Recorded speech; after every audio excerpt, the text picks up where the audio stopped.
প্রেমভক্তি চন্দ্রিকা অবলম্বনে তার সনিষ্ঠ শ্লোকাবলী আমরা আশা করেছি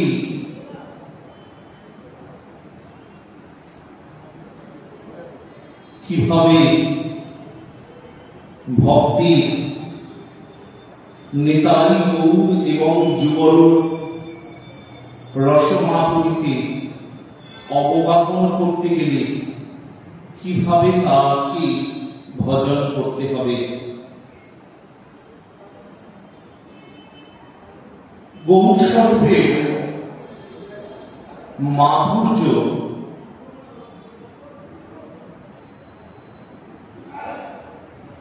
এই রূপ মাধুর্য রস মাধুর্যে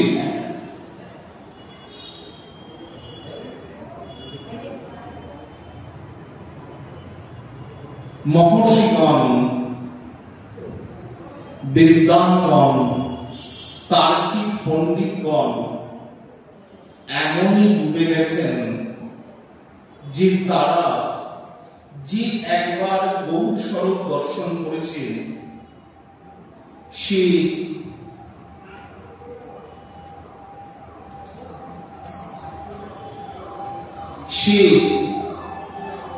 আর তার নয়নটা অন্য কোন রূপে দিতে পারছে না।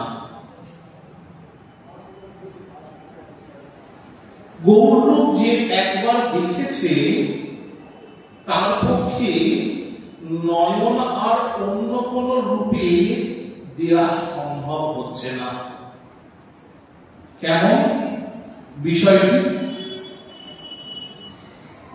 বিষয়টি এরকম,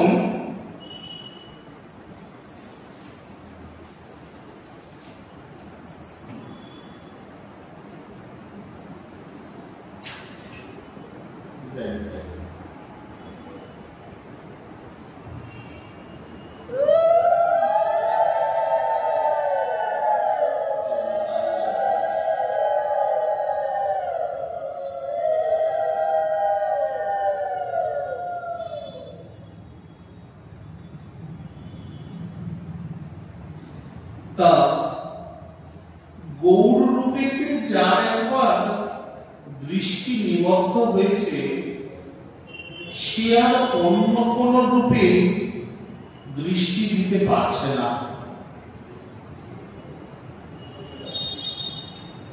যেমন মহাজন বলছেন যে যারা নদিয়া নাগরী তারা গোড়া রসকে আগরি গো। কেন না, একবার যার নজর পড়েছে, একবার যার নয়ন গৌর রূপেতে আটকে গেছে সে আর তার নয়ন অন্য রূপেতে ফেরাতে পারছে না। এর এক অভূতপূর্ব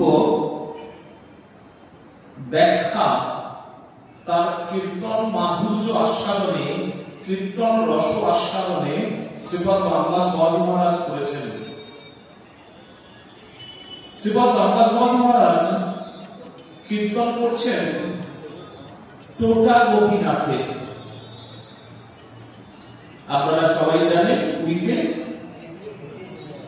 যে টোটা গোপীনাথ, যে চটক পাহাড়ের নিচ থেকে যে গোপীনাথ আবির্ভূত হলেন, শ্রীমন মহাপ্রভু যে গোপীনাথকে চটক পাহাড়ের নিচ থেকে তুলে যে সেবা গঙ্গা পণ্ডিতকে দিলেন, সেই টোটা গোপীনাথে শ্রীপাদ রামদাস বাউল মহারাজ কীর্তন রস আস্বাদন করছেন। কোন লীলা আস্বাদন করছেন না, নিতাই চাঁদের তন্ডুর লীলা। নিতাই চাঁদের অনেক লীলার মধ্যে এক অদ্ভুত গৌর প্রেমের লীলা। তা সেই কীর্তন আস্বাদন করছেন করতে করতে কীর্তনের লীলা আস্বাদন হয়ে গেছে। এবার রাজা মহারাজ আক্ষেপ করছেন। কি আক্ষেপ করছেন? না, ঠাকুর প্রাণ তোমায় দেখতে তো পেলাম না, কত আশা করে এসেছিলাম। আমরা ভাই ভাই মিলে শ্রী গুরু আনুগত্যে আমরা গেলাম সিংহদ্বারেতে ভক্ত সম্মেলনীতে, যেদিনকে যে তিথিতে তোমার উড়িয়া ভক্তের সঙ্গে গৌরীয় ভক্তরা এসে মিলিত হলেন, সেই ভক্ত সম্মেলন তিথিতে কই দেখতে তো পেলাম না। আমরা ভাবলাম যে ও আচ্ছা আজকে দেখতে পাইনি, ঠিক আছে কালকে দেখতে পাবো। কালকে রাঘব পণ্ডিত যখন ঝালি সমর্পণ করতে যাবেন, মানে তোমার জন্য যে দময়ন্তী যে দেবী যে ভোগ্য দ্রব্যগুলো করে রেখেছেন, যেগুলো রাঘব পণ্ডিত অনেক যত্ন করে নিয়ে এসছেন, যেটি তোমাকে সমর্পণ করতে যাবেন, সেই দিনকে গিয়ে নিশ্চয়ই দেখতে পাবো।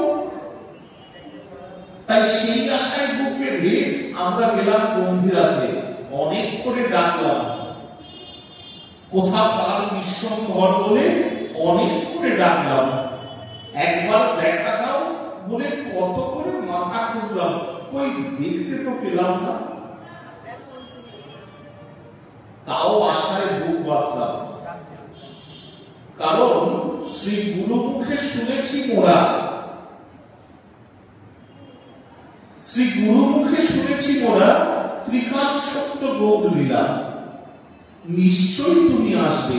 কবে আসবে? না, রথের আগের দিন গুন্ডিচা মার্জন লীলাতে। গুন্ডিচা মার্জন করে গুন্ডিচা মন্দির, এই গুন্ডিচা মন্দির মার্জন লীলাটি মহাপ্রভু রাজা প্রতাপদের কাছ থেকে চিনে নিয়েছিলেন। ভক্তগণ সঙ্গে প্রভু এই গুন্ডিচা মন্দিরকে মার্জন করতেন এইভাবে যে কালকে আমার প্রাণনাথ মথুরা থেকে বৃন্দাবনে আসবেন, আমি তাই জন্য আজকে কুঞ্জটা সাজাচ্ছি।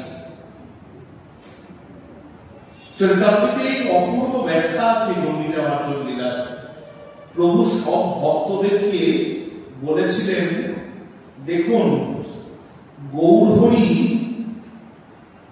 ভক্তি রস খনি যেরকম ছিলেন, ঠিক তেমনি প্রভু ঠিক তেমনি আধুনিক যুগের ম্যানেজমেন্টও শিখতে হয় গৌরহরির কাছ থেকে। কিরকম শুনুন। প্রত্যেক ভক্তকে দায়িত্ব দিয়েছেন যে ভালো করে পরিষ্কার করবে, কোথাও যেন ধুলো না থাকে। আর যে যত পরিমাণ ধুলো সংগ্রহ, সবাই ঝাড় দেবে, পরিষ্কার করবে, ধুলো সংগ্রহ করে নিজের নিজেরটা আলাদা আলাদা জায়গায় জমাবে। যে যত বেশি ধুলো সংগ্রহ করতে পারবে, মানে যে যতটা ভালো করে পরিষ্কার করতে পারবে, তাকে আজকে আমি তত বেশি জগন্নাথের পিঠে বাঁধা পুরি খাওয়াবো। কাজটা যাতে সুষ্ঠুভাবে সমাপন হয়, তাই জন্য সবার মধ্যে একটা প্রতিযোগিতা দিয়ে দিলেন। সবাই লেগে পড়লেন। অদ্বৈত প্রভু, শ্রীবাস পণ্ডিত, রাঘব পণ্ডিত, নরহরি সরকার ঠাকুর, শ্রীবাস সেন শিবানন্দ, মুরারি পুত্র, মুরদাস ঠাকুর, সবাই মিলে ধুলো পরিষ্কার করতে লেগে পড়লেন। আর যে যার নিজেরটা জমাচ্ছেন। বাদশাহ বলছেন, সে লীলা তো তোমার নিত্য লীলা, সেটা তো আজও করছো প্রভু, তাহলে নিশ্চয়ই তোমায় দেখতে পাবো। সেই আশা করে গেলাম, কই দেখতে তো পেলাম না, কই দেখা তো দিলে না। কত করে কাঁদলাম, কই দেখা তো দিলে না। আবার আশায় বুক বাঁধলাম, নিশ্চয়ই দেখতে পাবো। রথাগ্রে তোমার নর্তনে নিশ্চয়ই দেখতে পাবো। তাই জগন্নাথের রথের আগে গিয়ে দাঁড়ালাম। ওই প্রভু, তুমি তো এলে না, তুমি তো, তোমাকে তো দেখতে পেলাম না। আবার আশায় বুক বাঁধলাম। তুমি এগুলোতে তোমাকে দেখতে পারি ঠিক কথা, কিন্তু তোমার নিতাই তোমার জন্য তন্ডু লেগেছে, তোমার সেবার জন্য। আর তোমার প্রিয় গদাধর সেই তন্ডুর রন্ধন করেছে, আর তোমার কাছে প্রকট হওয়া গোপীনাথের সেই তন্ডুর ভোগ লেগেছে। সে বিলাতে তুমি আসবে প্রভু, তাই প্রাণে প্রাণে এসেছি। হাগৌ প্রাণগৌ, কোথায় তোমায় দেখতে তো পেলাম না। বাদশাহ আক্ষেপ করছেন কীর্তনের শেষে। দিয়ে বাদশাহের অন্তরে প্রেরণা এসছে। গোপীনাথ যেন বলছেন যে, ও বাবাজি, আমি তো নববৈষ্ণব নটবর, গোপবেশ বেণুকর, আমি তো নববৈষ্ণব নটবর।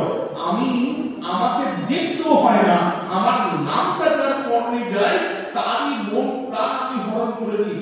কৃষ্ণ কথার অর্থ হচ্ছে আকর্ষণী শক্তি। যে আমার নামটা শোনে তারই মন প্রাণ আমি হরণ করে নিই। আর তুমি বসে বসে কাঁদছো, দেখতে তো পেলাম না কেন?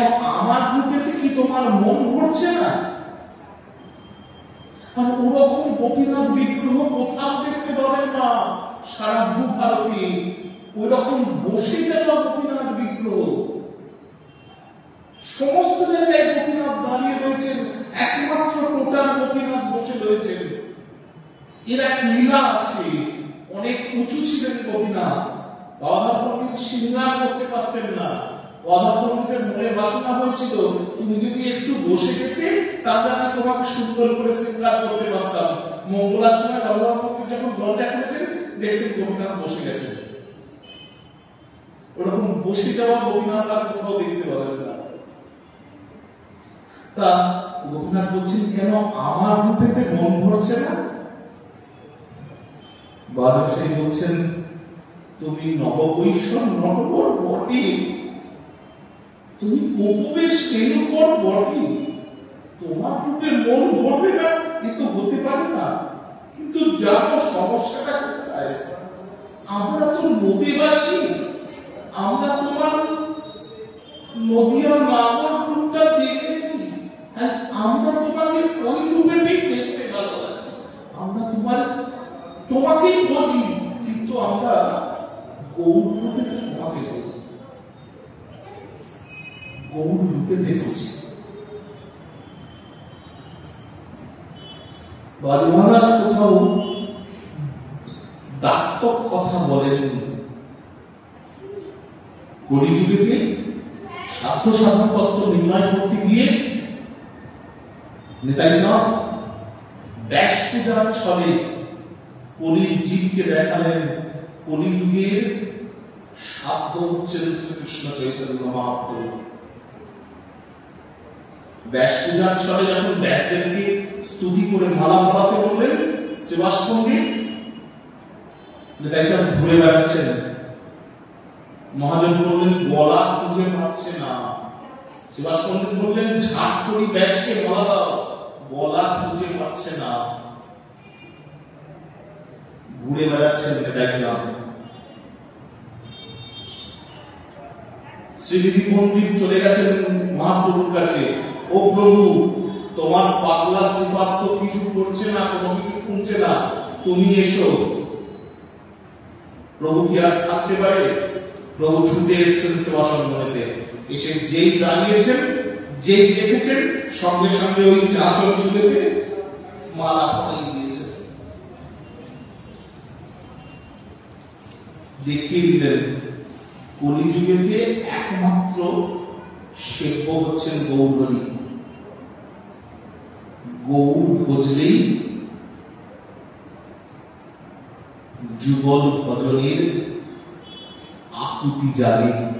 গৌর কৃপা না হলে যুগল ভজনের আকুতি জাগে না, যুগল ভজন আস্বাদ্য হয় না। আর গৌর বুঝতে গেলে নিতাই বুঝতে হয়।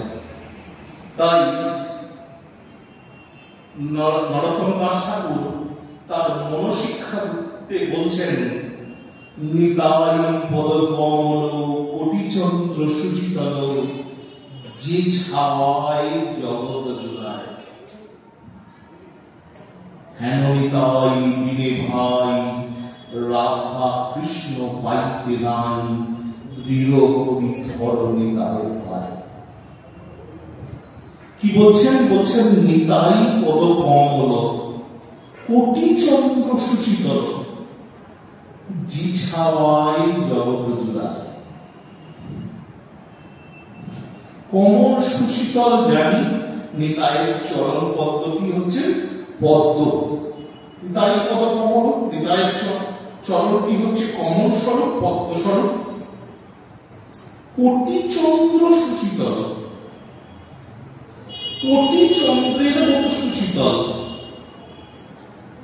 তাহলে চন্দ্রের একটা সুশীতলতা আছে, আমরা জানি। চন্দ্র কিরণে সুশীতল, শান্ত সুশীতল বায়ু বয়। চন্দ্রের একটা সুশীতলতা আছে, পদ্মেরও একটা সুশীতলতা আছে। তারপরে কি বলছেন? জি ছায়ায় জগৎ জুড়ায়। এখানে একটু ফটোমটো হয়ে গেল না? চন্দ্রের কি কোনো ছায়া হয়? চন্দ্রের নিজে দিকে কোনো আলো নেই। চন্দ্র তো সূর্যের আলোতে উদ্ভাসিত, তাহলে চন্দ্রের ছায়া হবে কি করে?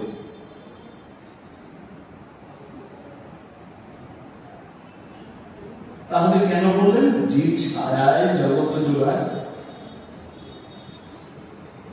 ঠাকুর মশাই এখানে কমলের মকরন্দ, চন্দ্রের সুশীতলতা আর কল্পতরুর বাঞ্ছিত বস্তু প্রদান, এই তিনটে গুণকে তুলে ধরছেন। নিতাইয়ের চরণ কমলটি এমন না, এটি হচ্ছে মকরন্দ।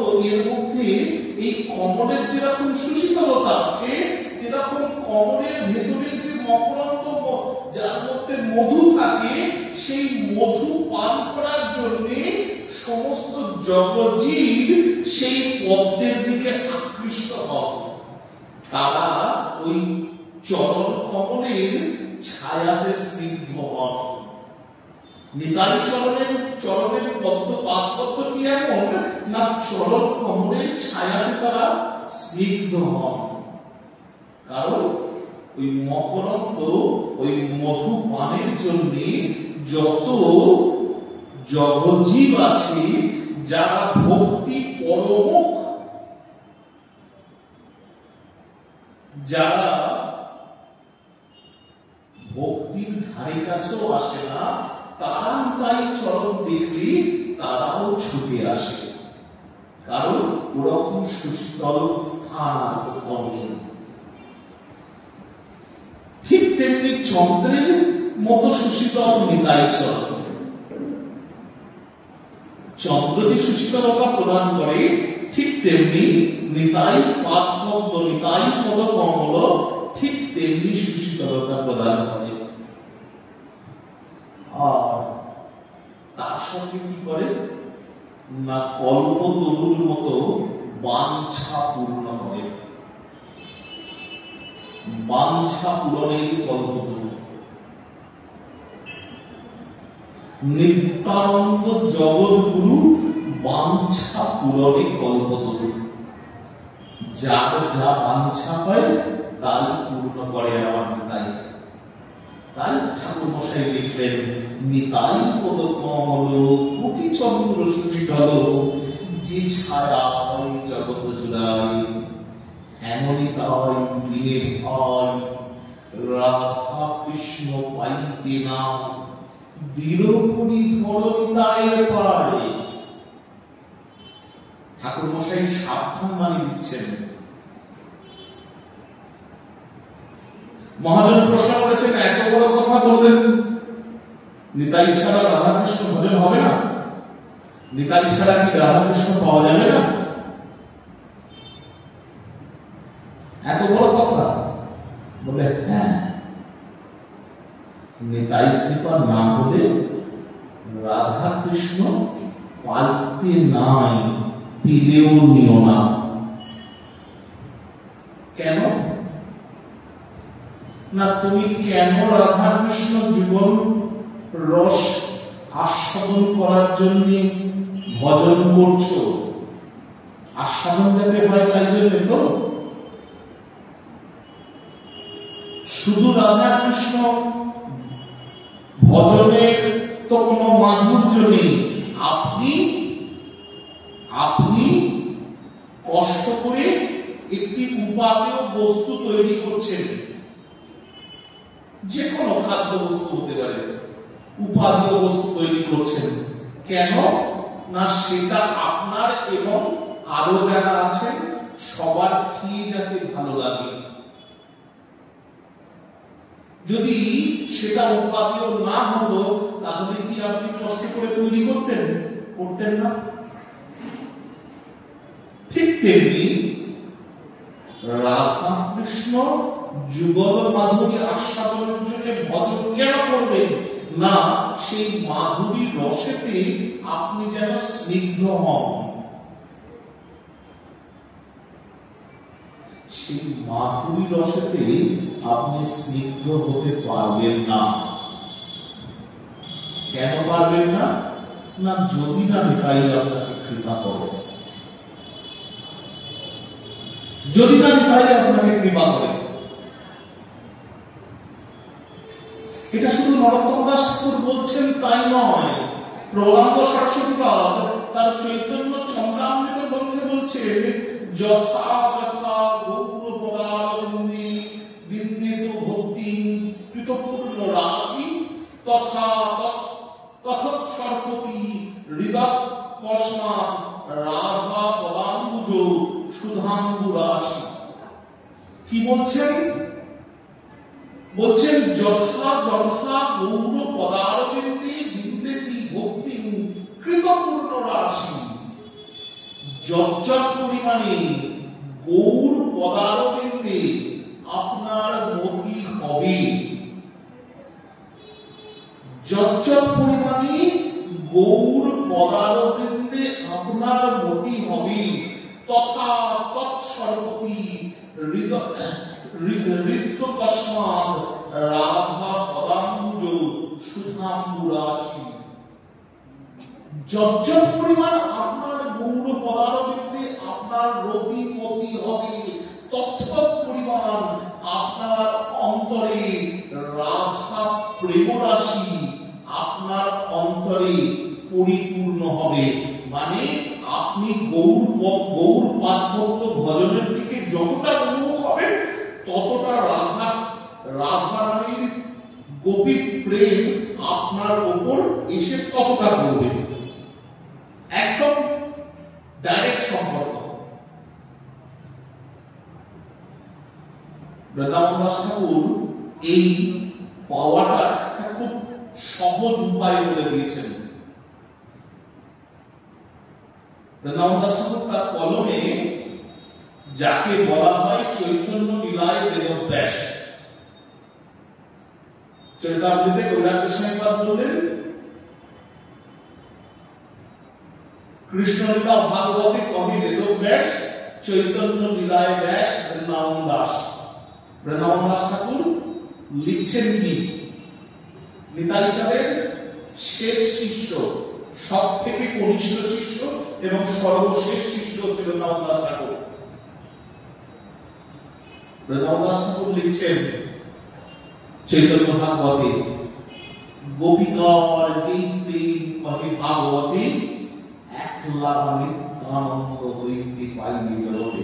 প্রহ্লাদ সরস্বতীপাদ যে কথাটি বললেন যে যত পরিমাণে আপনি গৌর পাদপদ্মের দিকে উন্মুখ হবেন, আপনার মনটা যত পরিমাণে গৌর পাদপদ্মের দিকে উন্মুখ হবে তত পরিমাণে আপনার উপর রাধা গোপী প্রেম, রাধারানী যে ভাণ্ডটি নিয়ে বসে রয়েছেন, যার মালকিন হচ্ছেন রাধারানী, কৃষ্ণ প্রেম গোপী প্রেম, সেইটি এসে আপনার মধ্যে অবস্থান করবে, তাতে আপনি সিঞ্চিত হবেন।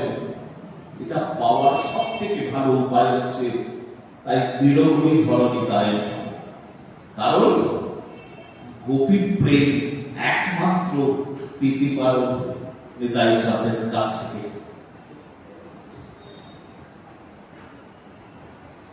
তাই তো নরোত্তম দাস ঠাকুর বলেছেন, হেন নিতাই বিনে ভাই রাধা কৃষ্ণ পাইতে নাই, দৃঢ় করি ধর নিতাইয়ের পায়। মহাপ্রভু নিজে বলছেন, নিত্যানন্দ স্তুতি করছেন প্রভু নিজে মুখে, নামে নিত্যানন্দ তুমি, রূপে নিত্যানন্দ, এই তুমি নিত্যানন্দ রাম মূর্তি মন্ত্র, নিত্যানন্দ পর্যটন ভোজন ব্যবহার, নিত্যানন্দ বিনা কিছু নাহি তোমার। যিনি সর্বদা নিত্য আনন্দময়, নিত্য আনন্দময়, তার ছাড়া আর কিছু নেই।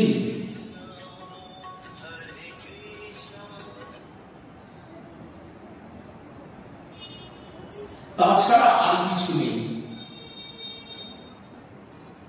তারপরে ঠাকুর মশাই কি বলছেন? বলছেন সে সম্বন্ধ না যার, বৃথা জন্ম গেল তার, সেই পশু বড় দুরাচার, নিতাই না বলিল মুখে, মজিত সংসার সুখে, বিদ্যা তুলে কি করিবে তার। বলছে সে সম্বন্ধ যার নেই, যার নিতাইয়ের সঙ্গে যোগসূত্র বাঁধা হয়নি, বৃথা জন্ম গেল তার।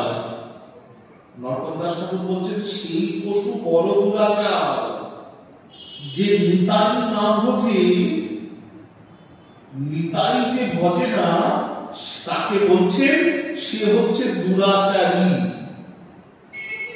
নিতাই না বলিল মুখী, মজিল সংসার সুখী, বিদ্যা তুলে কি করিবে তা।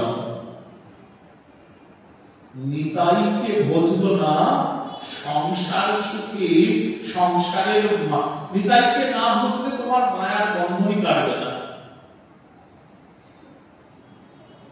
নিতাইকে না বুঝলে তোমার মায়ার বন্ধনই কাটবে না।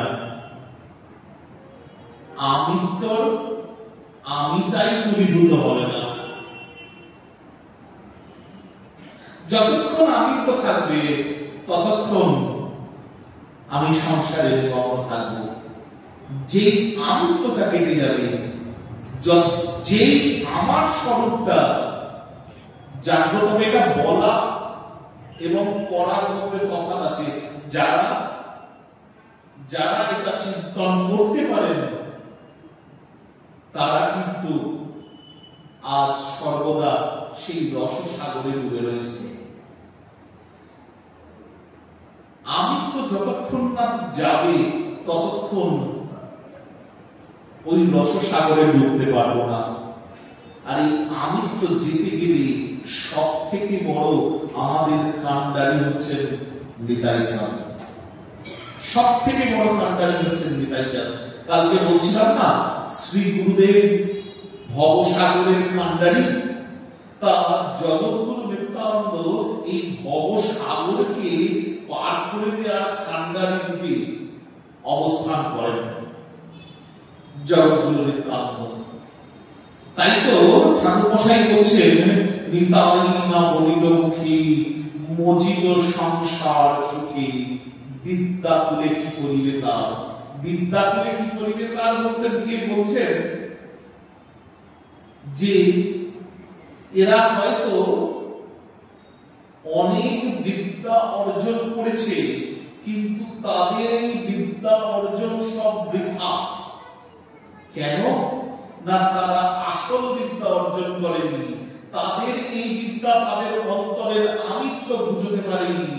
তাদের বিদ্যা তাদের অন্তরের আমিত্ব বুঝতে পারত যদি এই বিদ্যা, কি বিদ্যা না, আমি নিতাই দাস, আমি রাধারানীর দাসী, এই বিদ্যা যদি তাদের মধ্যে অর্জিত হতো তবে তাদের আমিত্ব বুঝে যেত।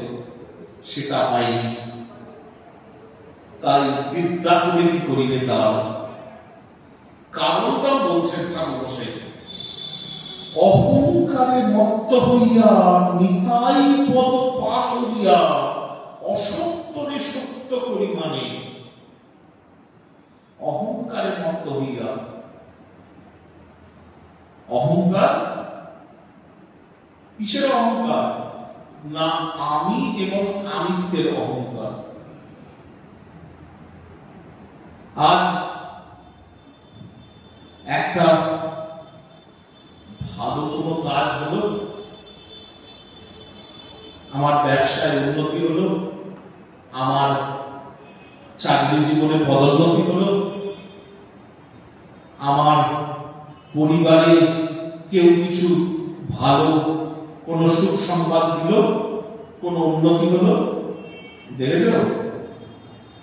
আজ আমার ক্ষমতায়, আমার যোগ্যতায় আমি এটা অর্জন করলাম। হ্যাঁ বাবা, তোমার যোগ্যতা তো ছিল, কিন্তু তুমি তো উপলক্ষ মাত্র। তোমার মধ্যে এই যোগ্যতা হওয়ার রসদটা কে দিল? তোমার মধ্যে এই যোগ্যতাটাকে এলো, তার রসদটা কে দিয়েছিল? তোমাকে এই যোগ্যতা অর্জন করার জন্য যে পথে এগুলোর সে পথটাকে দেখিয়েছিল, তোমার মনের মধ্যে এই ভাবনাটাকে জানিয়েছিল। সেই কৃপাময়ের কৃপা ছাড়া তোমার এই রসদটা আসতো না। কিন্তু এটা কিন্তু আমরা মনে রাখি না। আর যখন কোন বিপদ সংকেত আসে বা যখন কোন দুর্বিপাকে পড়ি, রাধারাম একটু দেখে নিল এরকম সমস্যা, এমনি সময় হয়তো চলেও যায়, রাধারামকে জাস্ট একবার প্রণাম করতে হয়, প্রণাম করে চলে যায়। আর সে সময় কিন্তু 10 বার ধরে প্রণাম করব। কেন? না বিপদে পড়েছে। ও তো কোন বিপদ আপদ দেখে না, ও তো বিপদেও সাহায্য করে, আবার সুখের সময় সাহায্য করে। ও যদি বলতে শুরু করে ও এখন এসেছি সুখের সময় আসবে, তাহলে এখনো তোকে আমি দেখবো না, তাহলে আমরা বাঁচতে পারবো? কুসন্তান হতে পারে, কুপিতা হতে পারে, জগৎ পিতা তো, তাই না? আরো বড় কথা বলি, শিষ্যরা যদি মনে করে, শিষ্যদের মধ্যে এই প্রবণতা থাকে, একটু বিপদে পড়লে গুরুদেব একটু কৃপা করবেন, সুখের সময় জানাতেই ভুলে যায়, জানাতেই ভুলে যায়।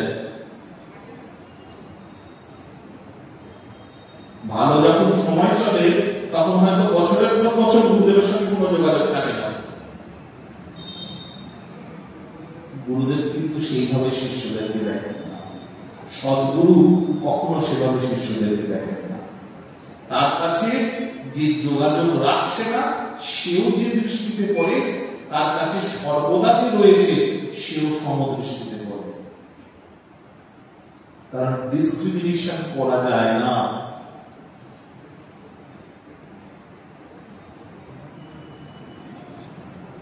ভগবৎ স্বরূপ যা, গুরু স্বরূপ তাই।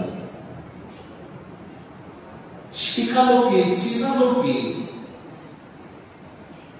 এই যে বাপ, এই যে বউ, এই যে গোবিন্দ, এই রাধারানী, এই নিতাই, চেনালোটা কে? চেনালো তো শ্রী গুরুদেব। মহাজন বললেন, যত দেখবে গুরু স্বরূপ সব নিত্যানন্দ স্বরূপ, কারণ জগৎগুরু হচ্ছেন নিত্যানন্দ। তাই বলছেন ঠাকুর মশাই, অহংকারে মত্ত হইয়া নিতাই পদ পাশ হইয়া অসত্যরে সত্য পরিমাণে। ওই যে জগতের সব অসত্য অনিত্য বস্তুকে সত্য বলে মানছে। কোন জিনিসটার নিত্যতা আছে? আমার এই শরীরটার নিত্যতা আছে, না আমার সঙ্গে আমার স্ত্রী পুত্র কন্যার সম্পর্কের নিত্যতা আছে? কোন জিনিসটা নিত্য? কোন জিনিসটা কোনদিন বিনাশ ঘটবে না? বলতে পারবেন? নিত্য বস্তু কোনটা? যার কোনোদিন বিনাশ ঘটে না। আমি মরবো না, হতে পারে না। আমার সঙ্গে সম্পর্কিত যারা রয়েছে তারা কোনোদিন মারা যাবে না। না, আমার যা যা আমি বলছি, আমার ঘর, আমার বাড়ি, আমার অলংকার, কোনোটার কোনোদিন বিনাশ ঘটবে না। হতে পারে কখনো? কিন্তু এই অনিত্য বস্তুগুলিকে আমি নিত্য বলে মানছি, অসত্যরে সত্য বলি মানি। এগুলো তো অসত্য, এটাকে সত্য বলি মানি। নিতাই করুণা হবে, ব্রজে রাধা কৃষ্ণ পাবে, ধর নিতাই চরণ দোকানে। একদম সোজা সাপটা কথা নরোত্তম দাস ঠাকুর সোজাসুজি বলে দিচ্ছেন। নিতাই চরণ ধরলে কি হবে? বৃন্দাবন দাস ঠাকুর তার নিত্যানন্দ অষ্টকে লিখছেন, যথেষ্ট রে ভাব পুরু হরি হরি ধান মসি তত সংসার পুরি তরুণোদয় মই লভে ইদং বারহা পুষ্টি রণতি রণয়ং য প্রতিগৃহং ভজে নিত্যানন্দ ভজনগুরু কন্দম নিরবধি। কি বলছেন? বলছেন ওহে ধাত, তোমরা সর্বদা যথেষ্ট হরি হরি করিতে থাকো। এখানে হরি শব্দটাকে আমাদের একটু ঘুরিয়ে শুনতে বলতে হবে। এখানে হরি হরি হরি বলতে বুঝিয়েছেন বৃন্দাবন দাস ঠাকুর, তোমরা সর্বদা গৌর গৌর বলতে থাকো। হরি বলা মানে গৌর বলা। হরি হরি হরি করিতে থাকো, তাহা হইবে তোমাদের সংসার সিন্ধু উত্তরণের দায় দায়িত্ব আমি গ্রহণ করলাম। নিত্যানন্দ প্রভু বলছেন, নিত্যানন্দ অষ্টকে বৃন্দাবন দাস ঠাকুর লিখছেন, নিত্যানন্দ প্রভু বলছেন, নিত্যানন্দ রাম বলছেন, তোমাদের সংসার সাগরের পাড়ের কান্ডারি আমি হয়ে গেলাম। তোমরা শুধু গৌর গৌর বলো, বলো ভজগৌরাঙ্গ লহৌরাঙ্গ কমৌরাঙ্গের নামে যে জন গৌরাঙ্গ ভজে সে হয় আমার প্রাণে। আমি পারে নিতাই কান্ডারি ডাকে, বলি কি যাবিরে যাবিরে ভাই ভবসিন্ধুর পারলে ভবসিন্ধুর কুললে। একবার মুখে গৌর হরি বল, ও কান্ডারি লয় না পারের করি, ও কান্ডারি করি কোনো পয়সা নেয় না, এমনি এমনি ভবসিন্ধু পার করে দেয়। শুধু মুখে বলো একবার গৌর হরি, এমন কান্ডারি। তাই তো নবদাস ঠাকুর বলছেন যে নিতাইয়ের করুণা হবে, ব্রজে রাধা কৃষ্ণ পাবে, ধর নিতাইয়ের চরণ দোকানে। তারপরে আরো বড় কথা বলছেন, বলছেন নিতাই চরণ সত্য তাহার সেবক নিত্য, নিতাই পদ সদা করবাস। আমার কিছু করতে হবে না, খুব সোজা দিচ্ছি। যেমনি শ্রীমদ্ ভাগবতে নববিধা ভক্তির কথা বলা রয়েছে,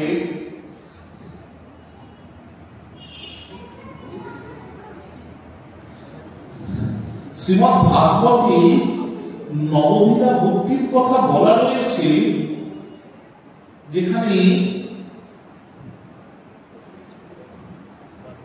প্রহ্লাদ মহারাজ হিরণ্যকশিপুর কাছে যখন এলেন, প্রথমবার গুরুগৃহের থেকে দৈত্যগুরু শুক্রাচার্যের দুই ছেলের কাছে প্রহ্লাদ মহারাজ পড়তেন। তা প্রথমবার গুরুগৃহের থেকে যখন এলেন, তখন প্রহ্লাদ মহারাজকে হিরণ্যকশিপু জিজ্ঞাসা করলেন, বাবা গুরু কি শিখলে? বলে, বাবা খুব ভালো জিনিস শিখেছি। বলে, কি শিখলে? না, কিভাবে বনমালীর ভজন করতে হয় শিখেছি। বলে, তার মানে? বলছে, হ্যাঁ, শ্রবণম কীর্তনম বিষ্ণু শরণম পাদ সেবনম অর্চনম বন্দনম দাসম সখ্য আত্মনিবেদনম। শ্রবণ কীর্তন, শ্রবণম কীর্তনম বিষ্ণু শরণম পাদ সেবনম, শ্রবণ কীর্তন শরণ পাদ সেবনম অর্চনম বন্দনম দাসম সখ্যতা এবং আত্মনিবেদন, এই 9টি উপায়ে বনমালীর ভজন করা যায়। নববিধা ভক্তি। মহাপ্রভু বললেন, আমার কলির জীব এত কিছু পারবে না, আমার কলির জীব এত কিছু পারবে না। আমার কলির জীব ওই অর্চনা বন্দনা আত্মনিবেদন সখ্যতা দাস্যতা কিচ্ছু পারবে না,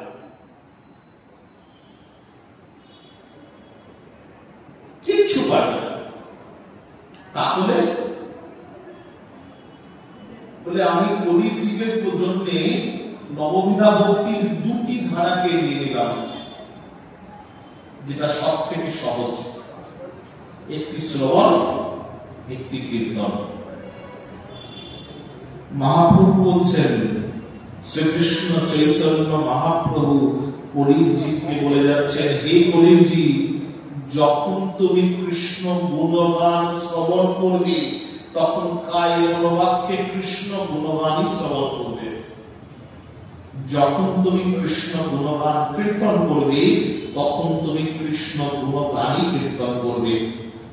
এই যে আপনারা রামনাথের কৃপাতে এখানে এসে উপস্থিত হয়েছেন ভাগবতী কথা শ্রবণ করতে, এই ভাগবতী কথা শ্রবণের ফল আপনাদের কাছে কখন আসবে? যদি কায়ে মনোবাক্যে এই ভাগবতী কথা শ্রবণ করেন। আপনি যদি এখানে বসে চিন্তা করেন যে রাত্রি 8:30 বেজে গেল, 9টার মধ্যে বাড়ি যেতে হবে, গিয়ে আমাকে রন্ধন করতে হবে, আমার কি খাবে, ও বাড়ি থেকে ফিরল কিনা, নির্ফল ছিল।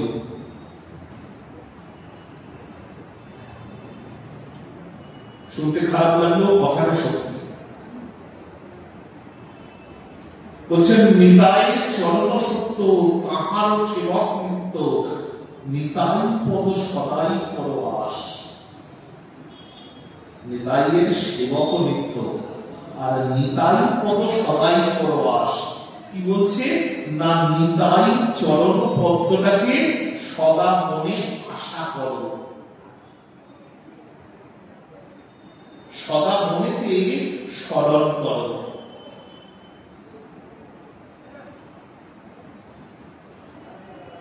প্রভু বলে দিয়েছেন কীর্তন আর শ্রবণ। নিতাই বলছেন আরো ইজি, আরো সোজা, তোরা গৌর গুণ গা, গৌর নাম গুণ গা, আর গৌর নাম গুণ শোন, তাহলেই হবে।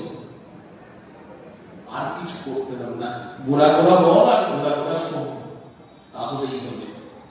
নরোত্তম বড় দুঃখী, নিতাই করে বড় সুখী, রাখো রাঙা চরণের বাস। নরোত্তম দাস ঠাকুর নিজের জন্য নিতাই চরণে আশীর্বাদ দিয়ে নিচ্ছেন। নিতাই চরণে আশীর্বাদ নিয়ে নিয়ে নরোত্তম দাস ঠাকুর এবার গৌর পাঠপদ্য ভজন করছেন। কেমন ভাবে বলছেন, ওরে ভাই ভজ মোর গৌরাঙ্গ চরণ। নরোত্তম দাস ঠাকুর বলছেন, ওরে ভাই ভজ মোর গৌরাঙ্গ চরণ, না ভজিয়া মইনু দুঃখী ডুব ডুবি গৃহ বিষকূপে দগ্ধ হইল ই পাঁচ পড়া। প্রথম কথাটা বলছেন কি? বলছেন ভজ মোর গৌরাঙ্গ চরণ। আমরা গৌর বুঝি না, আমরা গৌর বুঝি না। কেন জানেন? একটা ছোট গল্প বলি। এক বাবু তৎকালীন দিনে ধুতি, পাঞ্জাবি, একটি দামি শাল আর পায়ে পাংশু পালিশ করা, একদম চকচক করছে। এরকম অবস্থায় ঘোড়ার গাড়ি করে এক নিমন্ত্রণ বাড়িতে গেছেন। নিমন্ত্রণ বাড়িতে যেখানে গিয়ে ঘোড়ার গাড়িটি দাঁড়িয়েছে, নিমন্ত্রণ বাড়ির দরজায় ঢুকতে গেলে ওখানে একটু বৃষ্টি হয়েছে, কাদা হয়েছে। বাবু কি করেছেন? নামছেন যখন, তখন ওই জুতোটাই কাদার উপর পড়েছে।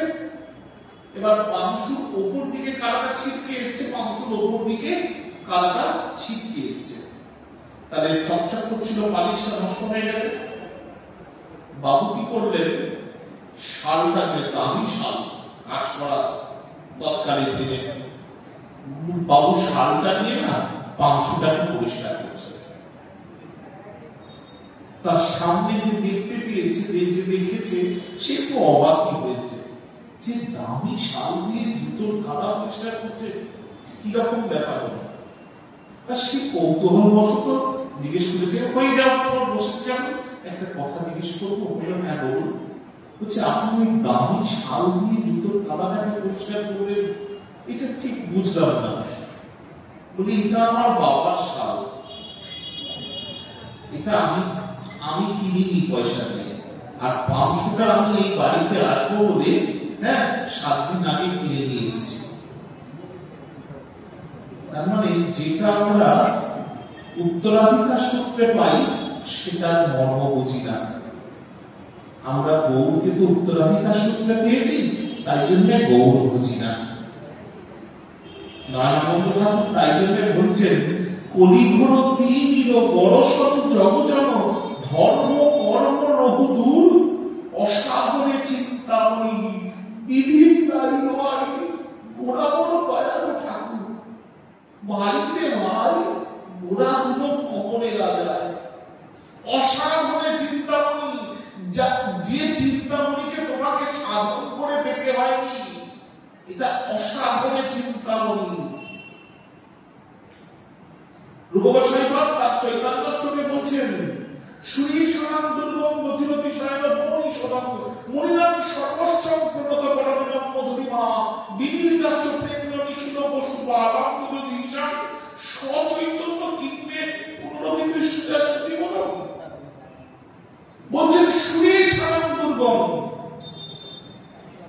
ব্রহ্মা বিষ্ণু মহেশ্বর যে স্বরূপ, তাদেরও বুদ্ধির অবঙ্গ, তাদেরও বুদ্ধিতে আসে না যে স্বরূপ। শ্রুতিগণ যে স্বরূপ চিন্তন করার জন্য সর্বদা উন্মুখ হয়ে থাকে। শ্রী সনাতন গতিরতি শয়ন মনি সদম মুনিনাম সর্বস্বম প্রণত করণীরম মধুরিমা। মুনিগণ যে স্বরূপের রসভাণ্ডারে অবগাহন করার জন্য হাজার হাজার বৎসর তপস্যা করছে, সেই মুনিনাম সর্বস্বম প্রণত করণীরম মধুরিমা বিনির্যাস্য প্রেম্য নিখিল পশুপালাম যতীশাম। পশুদের যিনি ইন্দ্র, মানে গোবিন্দ, গোবিন্দের সঙ্গে শ্রেয়াধিকার যুগল প্রেমের যে বিনির্যাস, মানে আঁখকে যেরকম মেশিনে ঘোরালে আঁখ থেকে যেরকম নির্যাস হয়ে আঁখের রস হয়, তার থেকে যেরকম উৎকৃষ্ট গুণ তৈরি হয়, ঠিক তেমনি যুগল রসের যে বিনির্যাস, তার ভেতর থেকে যে প্রেমের নির্যাসটি, সেই দিয়ে যে স্বরূপ তৈরি, তিনি হচ্ছেন শ্রীকৃষ্ণ চৈতন্য। আমি কি আর দেখতে পাবো? আক্ষেপ করছে গোস্বামী বাবা, আর কি আমি দেখতে পাবো সেই সোনার গৌরাঙ্গ প্রভু? নারায়ণ ঠাকুর বলছেন, এটি তোমরা কলির জীব, এটি তোমরা উত্তরাধিকার সূত্রে পেয়েছ, কিন্তু তোমরা ভজো না। অসাধনে চিন্তামণি বিধি মিলাইল আমি, গোড়া বড় দয়াল ঠাকুর। ভাইকে ভাই গোড়া গুলো কখনই না যায়। কত শত আনন্দ, কত চতুর আনন্দ, নিরক্ষিণা ওর নাহিয়া তাই। বলছে কত শত আনন্দ, কত শত জোড়া চোখ, কত চতুরাঙ্গ, চার চোখ দিয়েও যারা দেখে তারাও নিরীক্ষণ করে এ রূপের কোন তল পায় না। কি বলছেন? চারিবেদ সরদর্শন করিয়া সেজন যদি গৌরাঙ্গ না ভজে, কি বা তার উত্তরে যাবে? চারিবেদ সরদর্শন করেছে কিন্তু গৌর ভজে না, বলছে কি বা তার অধ্যয়নে? লোচন বিহীন জনে দর্পণে কি বা তার কাজ? যার চোখের দৃষ্টি নেই তার সামনে দর্পণ দেখিয়ে কি হবে? যার চোখের দৃষ্টি নেই তার সামনে দর্পণ দেখানো যাক, আর যে চারিবেদ সরদর্শন করে গৌর ভজে না তার অবস্থাও সমান। বেদ বিদ্যা দুই কিছুই না জানত, সে যদি গৌরাঙ্গ করে সার, নয়নানন্দে ভনি সেজন সকলই জানি, সর্বসিদ্ধি করতলে তার। বলছেন কি? বলছেন বেদ বুদ্ধি কিছুই না জানত। তাহলে কি নয়নানন্দ বলছেন তার পড়াশোনা করার দরকার নেই? না না না, তার পড়াশোনা করার দরকার আছে। তাকে বেদও পড়তে হবে, উপনিষদও পড়তে হবে, পুরাণও পড়তে হবে।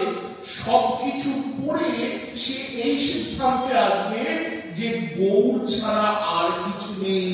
গৌরী হচ্ছে মূলাধা, গৌরী হচ্ছে আগা, গৌরী হচ্ছে পিছা। গৌরিয়া ব্যাটিনের মুখে, গৌরী অন্যায় মুখে। গৌরী হচ্ছে মূলাধা। অসাধনে চিন্তামণি বিধি বিলাইল আমি, গোড়া বড় দয়াল ঠাকুর। তাই তো বলেছেন, ভাইকে ভুড়ে ভাই ভজ মৌর গৌরাঙ্গ চরণ। চরণ কথা বলছেন কেন? না, ভক্তি করে তুমি গৌরাঙ্গ চরণ ভজনা করো। না করলে কি হবে? না বুঝিয়া মৈন্য দুঃখে ডুবি গৃহ বিষকূপে, দগ্ধ করিল ই পাঁচ পরাণ।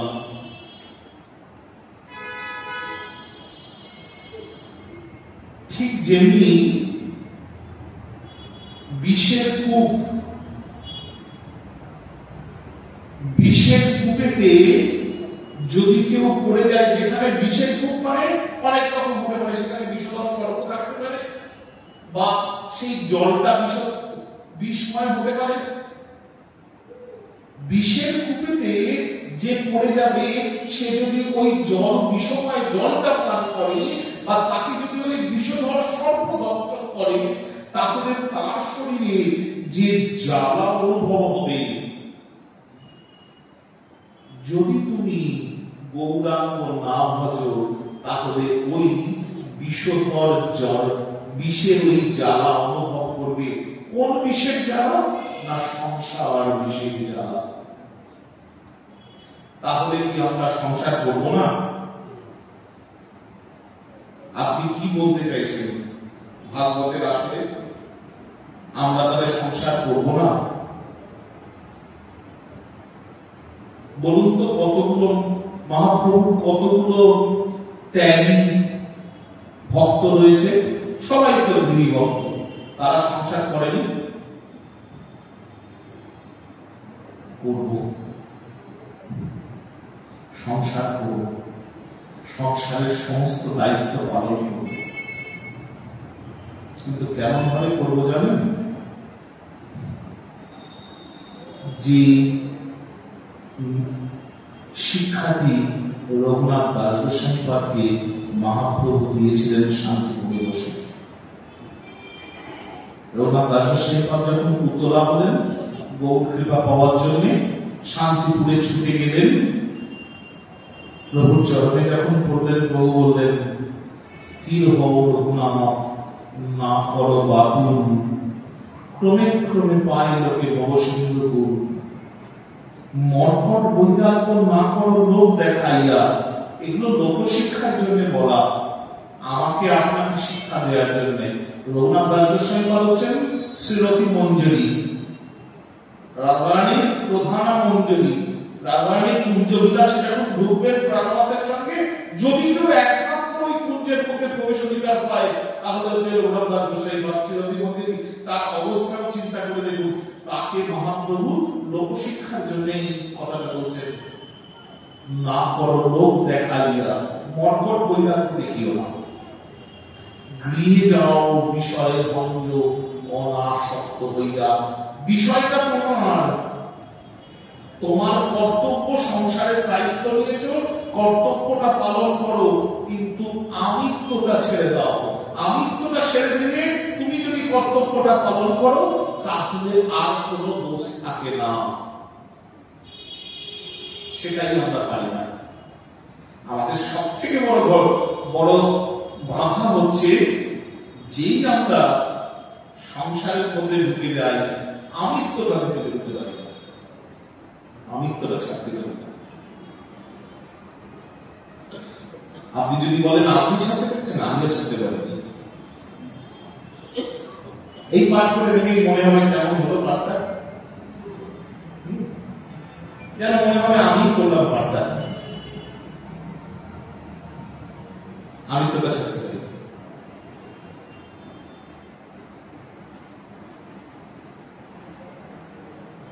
তা বলছেন যে এই বিষধর সর্পের জ্বালাকে যদি মুক্তি পেতে চাও, তাহলে ভজ মোর গৌরাঙ্গ চরণ। রঘুগোস্বামীপাদ তার গ্রন্থে লিখলেন, ন চৈতন্য কৃষ্ণ জগতি পরতত্ত্বম পরদেহ। শ্রীকৃষ্ণ চৈতন্য মহাপ্রভুর থেকে বড় ভগবান বা পরতত্ত্বের সীমা আর কেউ নেই। তাই প্রধান সরস্বতীপাদ তার চৈতন্য চন্দ্রামৃত গ্রন্থে বলছেন, শ্রবণ মনন সংকীর্তনা দ্বিভক্তা মুরারি যোনি পরম পুমর্থম সাধনতে কোহপি ভদ্র মম তু পরম পার প্রেম পীযুষ সিন্ধু কিমপি রসহংস গৌরধাম নমস্কার। কি বলছেন? বলছেন, যদি কোন ভাগ্যবান জন মুরারি মানে গোবিন্দের শ্রবণ মনন কীর্তনাদি সংকীর্তনাদি দ্বারা, ভক্তির দ্বারা পরম পুরুষার্থ লাভ করে থাকেন, মানে কি বলছেন?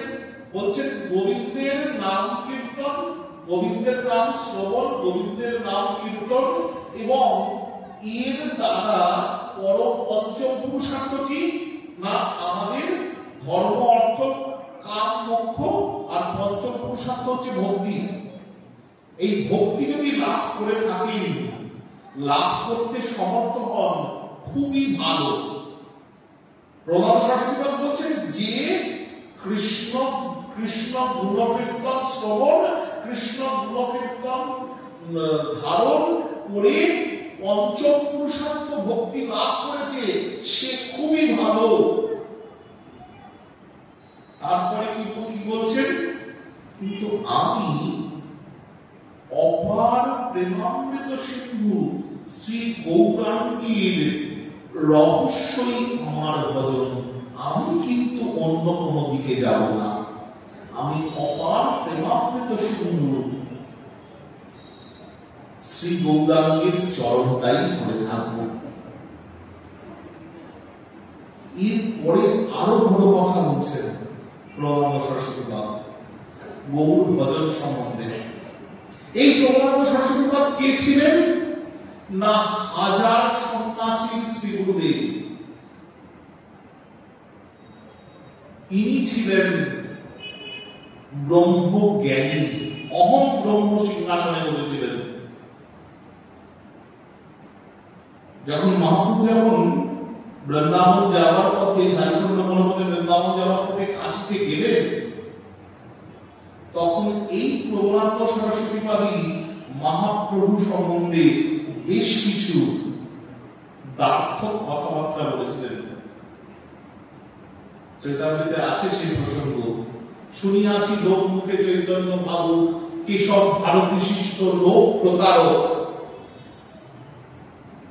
যিনি প্রবন্দ সরস্বতী পাদের এক শিষ্য দিয়ে প্রবন্দ সরস্বতী পাদকে বলেছেন, নবদ্বীপ থেকে এক সন্ন্যাসী এসেছেন, তিনি সর্বদা কৃষ্ণ বলে কাঁদেন, কৃষ্ণ বলে নাচেন, তাকে দেখলে মনে হয় যেন সাক্ষাৎ গোবিন্দ নেমে এসেছেন। প্রবন্দ সরস্বতী পাদ বলছেন, হ্যাঁ হ্যাঁ হ্যাঁ, শুনিয়াছি লোক মুখে চৈতন্য ভাবুক কেশব ভারতী শিষ্য লোক প্রতারক। দিয়ে তার শিষ্যকে বলছেন, বেদান্ত শ্রবণ করো না জানিও তার পাশ, উচ্ছৃঙ্খল লোক সঙ্গে তিন লোক না। তুমি যদি ওর কাছে যাও, ও একটা উচ্ছৃঙ্খল লোক, তার সঙ্গে তোমার তিন লোক নাশ হবে। সেই প্রবন্দ সরস্বতী পাদকে মহাপ্রভু কৃপা করলেন। কৃপার বিস্তারিত চৈতামৃতে বর্ণনা আছে, সে প্রসঙ্গে যাচ্ছি না। সেই প্রবন্দ সরস্বতী পাদ পরবর্তীকালে লিখছেন কি? এই চৈতন্য চন্দ্রামৃত গ্রন্থ, যেখানে প্রবন্দ সরস্বতী পাদ বলছেন, যদি কেউ কৃষ্ণের অমিত বিক্রমশালী নাম গান শ্রবণ করে এবং কীর্তন করে পঞ্চম পুরুষার্থ প্রেম ভক্তি লাভ করতে চায়, করো। আমি কিন্তু গৌর প্রেম রসাত্মবী, সে তরঙ্গে জীবানবী, সে পায় নিতাই, সে যায় নিতাই পদবাস। আমি কিন্তু গৌর প্রেম রসাত্মক ছাড়া আর অন্য কোথাও যাব না। তারপরে কি বলছেন শুনুন। বলছেন, ভ্রাত চৈতন্য চন্দ্রামৃতে দিচ্ছেন, ভ্রাত কীর্তয় নাম বকুল পদের উদ্দাম নামাবলী যদ্বা ভাগবতস্য দিব্য মধুরম রূপম জগৎ মঙ্গলম হন্তু মহাপ্রেমরস জলপদী নাশাপিতে সম্ভবে শ্রীকৃষ্ণ চৈতন্য মহাপ্রভুর সতী কৃপা দৃষ্টি পদেন্নই। বলছে, আগে তো বলে দিলেন যে তুমি যদি পড়তে চাও পড়তে পারো, তোমার ক্ষমতা থাকবে, তুমি গোবিন্দের নাম কীর্তন শ্রবণ করে এবং নাম করে তুমি যদি পঞ্চম পুরুষার্থ প্রেম ভক্তি পেতে পারো, ভালো। আমি যাব না বাবা সে পথে। তারপরে কি বলছেন? বলছেন, ভ্রাত কীর্তয় নাম বকুল পদে উদ্দাম নামাবলী। তুমি যতই শ্রীকৃষ্ণের অমিত বিক্রমশালী নামাবলী কীর্তন করো না কেন, কীর্তন নাম বকুল পদে উদ্দাম নামাবলী যদ্বা ভাগবতস্য দিব্য মধুরম রূপম জগৎ মঙ্গলম। যতই তাহার জগৎ মঙ্গলময় ওই রূপকে চিন্তন করো না কেন, হন্ত মহাপ্রেমরস জলপদী নাশাপিতে সম্ভবে। তুমি কোনদিনই সেই যুগল প্রেম রসজনে কোনদিনই অবগাহন করতে পারবে না, কোনদিনই ডুবতে পারবে না, যদি না শ্রীকৃষ্ণ চৈতন্য মহাপ্রভু তোমাকে কৃপা করেন। তার মানে কি বোঝা গেল? রাধা কৃষ্ণ প্রেমরস জলপদে ডুবতে গেলে একমাত্র উপায় হচ্ছে শ্রীকৃষ্ণ চৈতন্য মহাপ্রভুর কৃপা, আর সেই কৃপা পেতে গেলে একমাত্র উপায় হচ্ছে দৃঢ় করি ধরণিতায়ের পায়। তাই নরকদাস ঠাকুর কোনো ভুল কথা বলেননি, হেমনিতাই দিনে ভাই রাধা কৃষ্ণ পাইতে না, কোনো ভুল কথা বলেননি। বিষের জ্বালা যদি ছাড়তে হয় তাহলে গৌর খুঁজতে হবে। তাপত্রয় বিষাণরে অহর্নিশি হিয়া জলে দেহ সদা হয় সচেতন। বিষ রিপুবশ ইন্দ্রিয় হইলা গোড়া পদ পাশ হইলা বিমুখ হইলা হেনতন। বলছে যে আমি তো বিষের কূপে পড়ে রয়েছি, আমিত্বে পড়ে রয়েছি, তা আমার দগ্ধ হইলা কি পাঁচ পরাণ। পাঁচ পরাণ কি কি না? প্রাণ, আমার নিঃশ্বাস প্রশ্বাসে যে বায়ু হয় সেটা হচ্ছে প্রাণ, নিম্ন বায়ু হচ্ছে অপান, ঊর্ধ্ব বায়ু হচ্ছে উদান, সারা দেহস্থ বায়ু হচ্ছে বান, আর নাভিস্থল দূরস্থ বায়ু হচ্ছে সমান। এই এর মধ্যে সমান হচ্ছে সব থেকে শক্তিশালী। ঠাকুর মশাই বলছেন যে গৌরাঙ্গ বিহীন ভজন বিহীন আমার এই পঞ্চ প্রাণ দগ্ধ হইল বা জ্বলিয়া গেল। ভজনহীন দেহ জীব যে কত দুঃখ অবস্থান করিতেছে এই মহৎ অনুভবে তাহা কিঞ্চিত আভাস পাওয়া যায়। আমাদের মতো ভজন বিমুখ জীবের এই জ্বালাটা সহ্য করতে হয়। তাই তো বলছেন দগ্ধ হইল পাঁচ পরাণ। এরপরে কি বলছেন? বলছেন যে তাপত্রয় বিষাণরে অহর্নিশি হিয়া জলে দেহ সদা হয় অচেতন। তিন রকম তাপ আছে, মানে আমাদের তাপত্রয় কি না? আধ্যাত্মিক, আদি দৈবিক, আদি ভৌতিক। আধ্যাত্মিক তাপ কি না? দেহ রোগ শোকাদি, এটা হচ্ছে আধ্যাত্মিক তাপ। আচ্ছা, চোর দস্যু শত্রু প্রভৃতির দ্বারা যে অনুতাপ পাওয়া যায় সেটাকে বলা হয় আদি ভৌতিক। আর অতিবৃষ্টি, অনাবৃষ্টি, দুর্ভিক্ষ, বজ্রপাত এগুলোর দ্বারা যে তাপ বা অনুতাপ হয় সেটাকে বলা হয় আদি দৈবিক। এই ত্রিতাপ জ্বালাতেও জীবকে জ্বলতে হয়, মানে সংসারী জীবকে ত্রিতাপ জ্বালাতে জ্বলতে হয়। আধ্যাত্মিক, আদি দৈবিক, আদি ভৌতিক। আপনাদের কাছে প্রশ্ন আসতেই পারে যে যারা ত্যাগী তাদের কি এটা তাদের উপর কোনো এটার প্রভাব পড়ে না? তারাও তো ভূমিকম্প, অতিবৃষ্টি, অনাবৃষ্টি, চোর ডাকাত বা তাদের তো রোগ ব্যাধি সবই তো হয়। তাদের আধ্যাত্মিক, আদি ভৌতিক, আদি দৈবিক তিনটের প্রভাব তো তাদের উপর পড়ে। বলে তাদের উপর পড়ে না। কেন পড়ে না জানো? তাদের কোনো দেহ স্মৃতি নাই, তাদের কোনো দেহ স্মৃতি নাই। তারা দেহটাকে ধারণ করে ভজনের মাধ্যম হিসেবে। তাদের কাছে খেতে দিলেও বাকি, না খেতে দিলেও বাকি। তারা যে পরমার্থ ভজন করছে সেই পরমার্থ তোমাদের জাগতিক খাবার দিয়ে পূর্ণ হবে না, বা তাদের জাগতিক বস্তু দিয়ে শুধু পূর্ণ হবে না। তার কাছে জাগতিক বস্তু থাকলেই বাকি, আর না থাকলেই বাকি। দেহটা যেটা তারা ধারণ করছে সেটা ভজনের মাধ্যম হিসেবে। দেহ না থাকলে ভজন করতে পারবে না। এটা ছাড়া তাদের কাছে দেহের আর কোনো মূল্য নেই।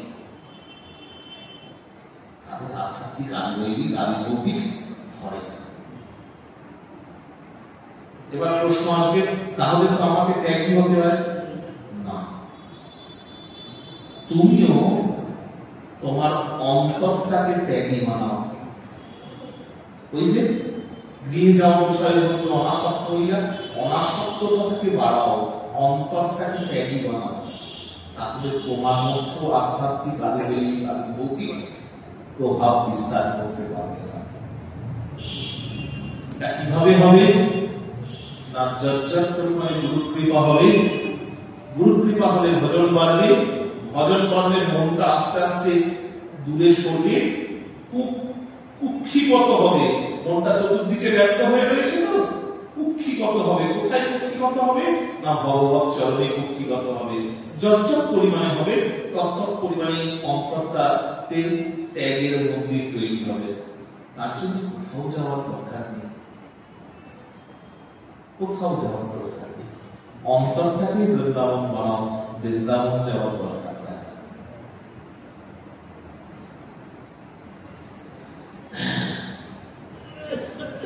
ঠাকুর মশাই বলছেন, হেন বহু দয়াময় ছাড়ি সব লাজ ভয়, কায় মনে লহরে স্মরণ, পামর দুর্মতি ছিল তারে গোড়া উদ্ধারিল,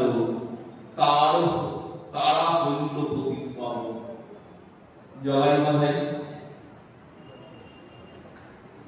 উদ্ধার করলেন।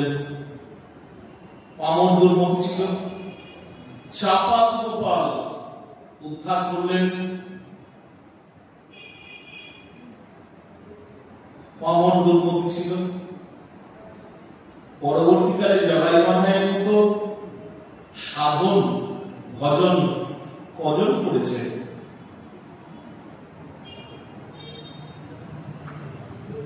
জগাই মাধাই উদ্ধার করলেন, চাপাল গোপাল উদ্ধার করলেন, রঘুনাথের পুষ্প ছাড়ালেন। দাক্ষিণাত্য পরিব্রাজন কালে চলে গেছিলেন দূরেতে, রঘুনাথকে কৃপা করবেন বলে আবার ফিরে এলেন ওই জায়গায়। এসে রঘুনাথ যখন ওই মন্দিরেতে বিগ্রহ দর্শন করতে এসছেন, বুকে জড়িয়ে ধরলেন, জড়িয়ে ধরে পুষ্প ছাড়িয়ে দিলেন। ভক্তবৎসল তো গৌর হরি। ঠাকুর মশাই বলছেন, গোড়া দ্বিজ নটরাজ বান্ধব হিয়ার মাঝ, কি করিবে সংসার সরল। গোড়া দ্বিজ নটরাজ। আমি এখানে একটি শ্লোকটার নাম বলা লোক সামলাতে পারছি না। এটাও চৈতন্য চন্দ্রামৃতের শ্লোক। প্রধান শাসক বলছেন, উচ্চৈ রাসকালন্তম করচরণ মোহ, হিমদণ্ড প্রকাণ্ড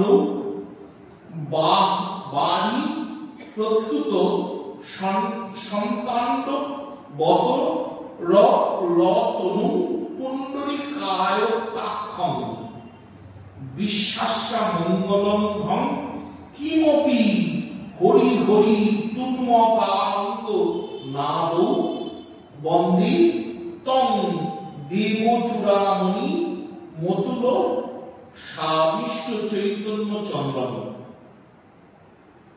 কি বলছেন? বলছেন, যিনি অদ্ভুত নিত্যাবেশে কর চরণ সঞ্চারিত করিতেছেন, মানে প্রভু নাচছেন, তার কর এবং চরণ অদ্ভুত ভঙ্গিতে সঞ্চারিত হচ্ছেন। নবকৈশোর নটবর, গোবিন্দের নবকৈশোর নটবরের স্বরূপটি চিন্তা করে দেখুন। গোবিন্দ নৃত্য করছেন, কর চরণ সব এক, ওখানে তো একা গোবিন্দ নৃত্য করছেন।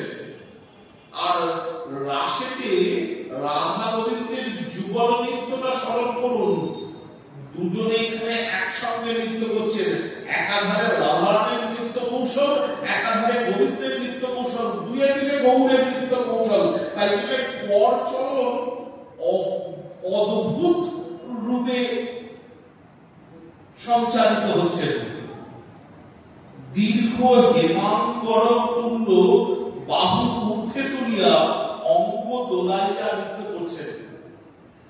বলছেন, দীর্ঘ হেমাঙ্গ তুল্য বাহু। মহাপ্রভুর উচ্চতা ছিল 9 ফুটের বেশি এবং প্রভুর আজানুলম্বিত ভুজ, মানে হাঁটু পর্যন্ত হাত চলে আসে, আজানুলম্বিত ভুজ, সেই হাত তুলে প্রভু নৃত্য করছেন এবং দুলে দুলে নৃত্য করছেন। বলছেন, যাহার নয়ন দুটি প্রফুল্ল কমলের হইতেও সুন্দর, মানে সবে সবে পদ্ম ফুল ফুটলে যেরকম সৌন্দর্য দেখা যায়, প্রভুর দুটি নয়ন কমল তার থেকেও সুন্দর। হরি হরি এই অপূর্ব আনন্দ নামে যিনি জগতের অমঙ্গল জগতের অমঙ্গল ধ্বংস করছেন, যিনি জগতের যত অমঙ্গল তার এই কমল নয়নের দৃষ্টি দিয়ে আর নিত্য ভঙ্গিতে ধ্বংস করছেন। প্রভুর নৃত্যের অপূর্ব কিছু ব্যাখ্যা আছে। প্রভু নৃত্য করছেন রথযাত্রে, জগন্নাথের রথের রাত্রে। চরিতামৃত বললেন কেন নাচছেন? মহাজন বললেন যখন প্রভুর মন হইতা আপনি নাচিতে, তখন কি করলেন না সাত সম্প্রদায়কে সবাইকে ডেকে নিলেন। প্রথমে কি করেছিলেন প্রভু জগন্নাথের সম্মুখে গিয়ে নিত্যানন্দ প্রভু হরিদাস ঠাকুরকে বললেন তুমি একটা সম্প্রদায় নিয়ে নাচো। নরহরি ঠাকুরকে বললেন তুমি 5 জনকে নিয়ে কীর্তন করো। শ্রীবাস পণ্ডিতকে বললেন তুমি 5 জনকে নিয়ে কীর্তন করো। মুরারি গোবিন্দ মুরারিকে বললেন তুমি এদেরকে নিয়ে কীর্তন করো। এভাবে 7টি সম্প্রদায় লিখে দিয়েছিলেন। এবার 7টি সম্প্রদায় তারা সবাই জগন্নাথের সামনে কীর্তন করছেন, কিন্তু একটা সম্প্রদায় এক এক রকম কীর্তন করছেন এবং সবাই দেখছে সবার জন্যই গৌর নাচছে। রাসস্থলী যেমনি এক এক গোপী, দুই গোপী এক এক কৃষ্ণ, এখানেও ভক্তরা দেখছেন জগন্নাথের রথের সামনে 7 সম্প্রদায় করে জগন্নাথের রথকে ঘিরে নাচছে এবং সবার সঙ্গেই গৌর নাচছে। যখন প্রভুর মন হইলা আপনি নাচিতে, তখন সবাইকে ডেকে নিয়ে যায়, সবাই দিয়ে ঘিরে ধরো দিয়ে এবার প্রভু নাচছেন। চরিতামৃত বলছেন আলত চক্রবৎ, মানে আলত চক্রবৎ কিরকম দাঁড়িয়েছেন এরকম ভাবে ত্রিভঙ্গ ঠাতে, হ্যাঁ, ডান পায়ের বুড়ো আঙুলের উপর সমস্ত শরীরের ভর, বাঁ পাটা এরকম তোলা রয়েছে, আর প্রভু ঘুরছেন যেরকম একটা লাঠিকে যদি আমি বনবন করে ঘুরিয়ে দিই তাহলে আমি দেখবো একটা চক্র ঘুরছে, লাঠিটা দেখা যায় না, প্রভু ঘুরছেন আলত চক্রবৎ। চরিতামৃতে লেখা রয়েছে প্রভু নাচছেন কেমন ভাবে না আনত চক্রবৎ। জগন্নাথ আজ বিমোহিত, কারণ ও তো জীবনে কোনোদিন এরকম নৃত্য দেখেনি, ও তো নিজের নৃত্য নিজে কোনোদিন দেখতে পায়নি, ও তো রাশিতে কার নৃত্য দেখেছে, রাধারানীর নৃত্য দেখেছেন, ও তো নিজে কত ভালোবাসতে পারে সেটা দেখতে পায়নি, আজ তো দেখতে পাচ্ছে। শুধু তাই নয়, তার সঙ্গে সঙ্গে রাধারানী ওর সঙ্গে যুক্ত হয়ে কত সুন্দর নাচতে পারে সেটাও দেখতে পাচ্ছে। জগন্নাথ আজ বিমোহিত, জগন্নাথ না চলতে পারছে, জগন্নাথ এগুতে পারছে না প্রভু নৃত্য দেখতে। এই জন্য ঠাকুর মশাই বলেন ঘোড়া বড় নাচ।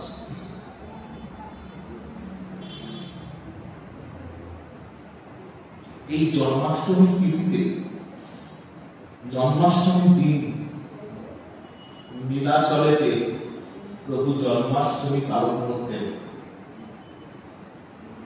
এখানেও নৃত্য আছে। তো গোপ বেশেতে কাঁধে ভার নিয়ে, দধি দুগ্ধের ভার নিয়ে প্রভু নাচতেন। এখানে কাশী মিশ্রালয় মতো নন্দের ভবন, প্রভু নাচতেন ভক্তগণ সঙ্গে, ভক্তগণ কীর্তন করতেন, নিতাই চাঁদ মহাপ্রভু কাঁধে ভার নিয়ে নাচতেন। অদ্বৈত প্রভু বললেন যে ও আচ্ছা গোপ সেজেছ, সাজলে হবে না, তুমি যে গোপ তার পরিচয় দাও। শুধু সাজলে হবে না, ওসব সাজা টাজা আমার কাছে কোনো মূল্য নেই, তুমি যে গোপ তার পরিচয় দাও। প্রভু তখন বললেন আচ্ছা কি পরিচয় দিতে হবে না, তুমি যদি লাঠি খেলতে পারো তাহলে পরিচয় পাবো, কারণ গোয়ালারা খুব ভালো লাঠি খেলতে পারে। আচ্ছা, প্রভু লাঠি খেলতে শুরু করলেন। চরিতামৃতে বর্ণনা আছে প্রভু মাথার উপর লাঠি ঘোরাচ্ছেন, কোমরের পাশ দিয়ে লাঠি ঘোরাচ্ছেন, পায়ের তলা দিয়ে লাঠি ঘোরাচ্ছেন এবং এমন লাঠি ঘোরাচ্ছেন যে কেউ কোনোদিন ওরকম লাঠি খেলা দেখেইনি।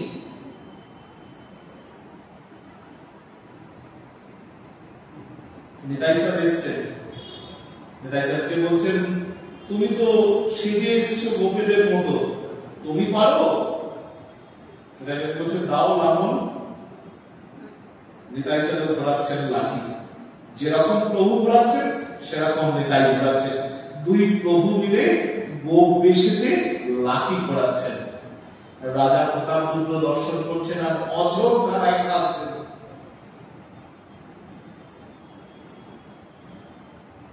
পরিছাকে বলেছেন যাও জগন্নাথের উৎকৃষ্ট বস্ত্র নিয়ে এসো, প্রসাদী। জগন্নাথের প্রসাদী বস্ত্র নিয়ে এসে নিতাই গৌরের মাথায় পাগ বেঁধে দিয়েছে। এবার বেশ মানিয়েছে, গোপেরা তো পাগ বাঁধে, আজ পাগ বেঁধেছে, এবার বেশ মানিয়েছে।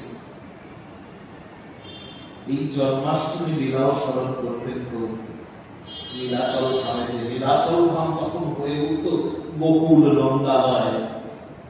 কাশী বিশ্রালয় আর জগন্নাথের শ্রীমন্দির, এই দুটি স্থান হয়ে উঠত গোকুল নন্দালয়। কাল জন্মাষ্টমী তিথি। আজ নরোত্তম দাস ঠাকুরের প্রেম ভক্তি চন্দ্রিকা অবলম্বনেতে নিতাই লীলা প্রসঙ্গ আস্বাদন হলো, রামনাথ কৃপা করে করালেন।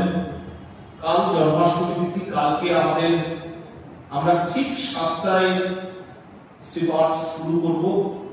কালকে আমরা ভাগবতের দশম স্কন্ধ অনুসারে গোবিন্দের জন্মলীলা কিছু মুখ্য অংশ আস্বাদন করব। যা রাধানাথ বলাবেন তাই করব। কালকে আমরা কিন্তু 7:30 নয় 7টায় করবো, কারণ তার পরবর্তীকালে রাধানাথের অভিষেক আছেন, অভিষিঞ্চন আছেন। আমরা কালকে 7টা থেকে